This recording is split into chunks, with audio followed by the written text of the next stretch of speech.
joined this morning by one of the biggest names in business, tech, and philanthropy. Bill Gates co-founded Microsoft nearly 50 years ago. Well, since 2000, he's supported causes around the globe by giving away nearly $60 billion through his Gates Foundation. His newest project is a Netflix series. It's called What's Next? The Future with Bill Gates. And in it, he examines ways to solve some of the biggest challenges we face today, including the use of AI. Take a look. Climate change, creating responsible AI, misinformation, income inequality, dealing with infectious diseases. But I believe we can solve them.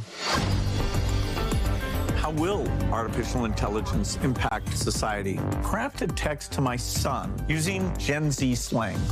Yo, fam, what's good? How you vibing? How you vibing? Bill Gates, good to have you. Thanks for being here. Yeah, thanks for asking me. Yeah. We were just talking before we came on about the series. We've all watched it. It really is fascinating. And you take a unique approach. Malaria, eradicating malaria, misinformation, climate change, and you talk about ways perhaps that we can solve some of Earth's most daunting problems. How did you come up with the topics, and what was the impetus for the series? Well, I'm very lucky I get to work on AI. I get to work on global health. Misinformation's the one where, you know, I've been a subject to misinformation. I talked with Lady Gaga, who's had it maybe even worse. So these are things where I'm lucky enough to get to talk to experts. I get asked about them a lot, and so when the opportunity to work with Morgan Melville and do a series came along, I said, yeah, this will be fun.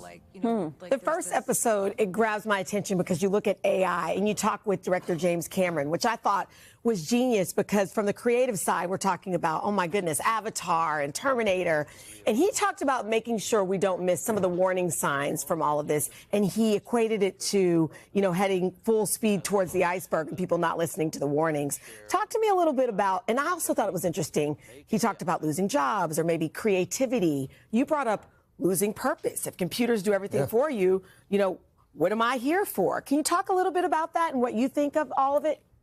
Yeah, in the near term, the idea of using the AI to help with education, and I've been out in New Jersey and seen the pilots out in Newark, using it in healthcare. You know, even today, if you get a MRI, you know, putting it in the AI, it'll simplify it for you, or a complex medical bill.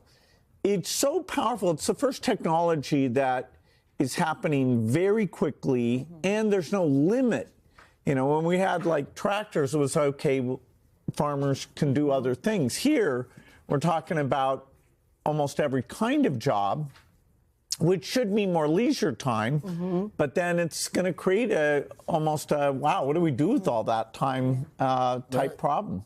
And I mean, you can definitely see the benefits of AI, but I think all of us kind of have a fear of it as well. So it was interesting because some of the experts in the episode said, we don't even know how it figures out what it does sometimes, which is kind of scary. So do you think companies that are creating these technologies are doing enough to safeguard it for us? Well, there's certainly a lot of discussion about how should it be regulated, and the companies are saying yes. The government needs to understand our work and needs to look at the right regulations. At the same time, you know, people saying, okay, the U.S. wants to stay ahead. So whenever we talk about, oh, could we slow it down? They're like, well, don't slow it down yet. Right.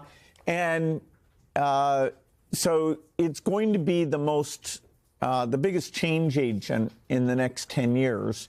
Mostly good stuff. Mostly. But will we get it right? You know, social media, we're still arguing about, hey, we shouldn't have let young kids use it as much. Right. And how do you balance free speech versus crazy stuff that, you know, got people not to take vaccines, for example? Right, exactly. And now the toothpaste is out of the tube, it seems like, on social media. I want to just follow up on what you said there.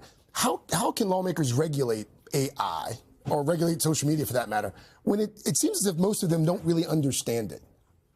Well, they can, you know, create liability. You know, say your AI is giving health advice. They can say, okay, if you make a mistake there, you're going to be financially responsible. And so, you know, if it's discriminatory, you can make them responsible.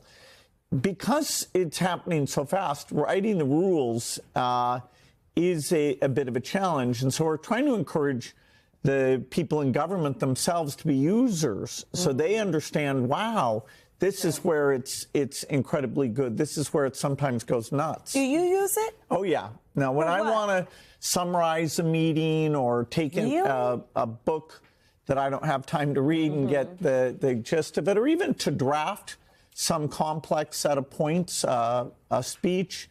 No, this, I highly recommend it. It saves a lot of time. It can even write, poems and songs in a way that is surprisingly creative. Have you tried it? Have you guys tried it? I'm intimidated by it. I'm intimidated by it, yes. Well, have a friend sit down with you and, play around. Will you be my friend? Show me how it's done. We've got so much we want to talk to you about. We want to pick your brain about, including something that came up in that Netflix series when you sat down with Senator Bernie Sanders. You talked about your own wealth.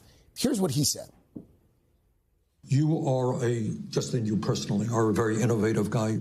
You deserve financial reward for that. You do. How much do you deserve? All right, we're going to get Bill's thoughts on that right after a quick break. Much more with Bill Gates when the third hour of Today comes right back.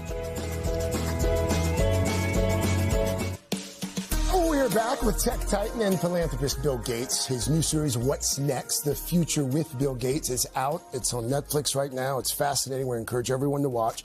Before the commercial break there, we played a clip where Senator Bernie Sanders was asking you about your personal fortune. And it should be noted, you have given away billions of dollars of your own wealth to advance causes in poor countries and promote public health here as well, gender equality. But does the senator have a point? I mean, do you think you have enough money, and should the government be able to say, enough, let's help redistribute some of that? Yeah, if I was in charge of the tax system, I would have paid a lot more in taxes. I'd have about a third as much money as I have. Now, Bernie would go further. He would basically say that you can never be a billionaire, that at that point the government's going to take away 100%. And I'd be worried that, the distortions and the disincentive would go too far there. Maybe I'm biased, but I would collect a lot more from people like myself in order to reduce the deficit and have a more generous safety net. So you feel like the ultra wealthy should be paying more in taxes? We should pay more. How much more?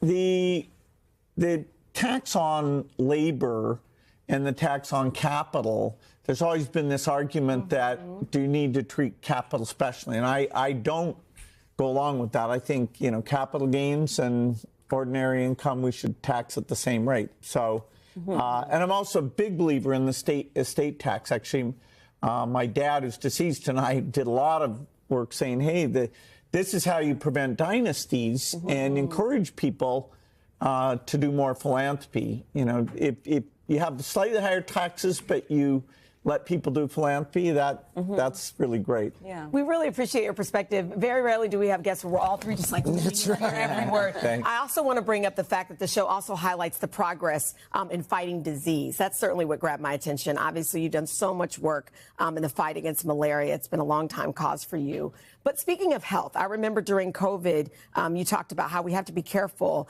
and you worried about what would happen if we were to have another pandemic. Does that still rent space in your mind, or what do you think? Yeah, sadly, when the pandemic ended, I thought, okay, now we're going to sit around and talk about what we did well and how we'll do better next time. But people are like, no, don't bring that up. It's so divisive in terms of, partisan views about what went well and what didn't, that we're not preparing ourselves for the next one. And I'm hopeful, as things calm down a little bit, people will go back and say, wait a minute, if we don't have good health systems in Africa, they can't catch these things early and stop them from going global. And of course, the cost was so gigantic that making sure you see it early and stop it is worth a lot. Right. Prevent what you can.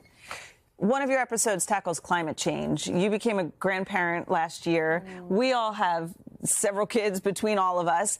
What kind of world do you think we are leaving for our kids? Did that kind of increase your sense of urgency to sort of fix some of the things? Oh, definitely. My first grandchild is actually here in New York City and couldn't be cuter. Just about So one or so sweet. now. And you know, wow, that means the world, you know, 50, 60 years ago will be the world that she lives in. And we're not making enough progress, you know, and the damage kind of accumulates over time. So the need to innovate, I met a lot of young activists who are really harsh about, you know, we're not doing enough. I found that, you know, inspiring and motivating. So there are people working to make change. There are. There's almost too many causes right now. You know, you've got wars, you've got interest payments. It's a time where, you know, making sure we pick the right things and set our priorities will be challenging but important. Bill Gates, we love that you sound hopeful. That makes us hopeful. Thank you. Thank you. Come back. Come back. You can watch What's Next, The Future with Bill Gates, streaming now on Netflix. Hey, thanks for watching. Don't miss the Today Show every weekday at 11 a.m. Eastern, 8 Pacific on our streaming channel, Today All Day. To watch, head to today.com/allday or click the link right here.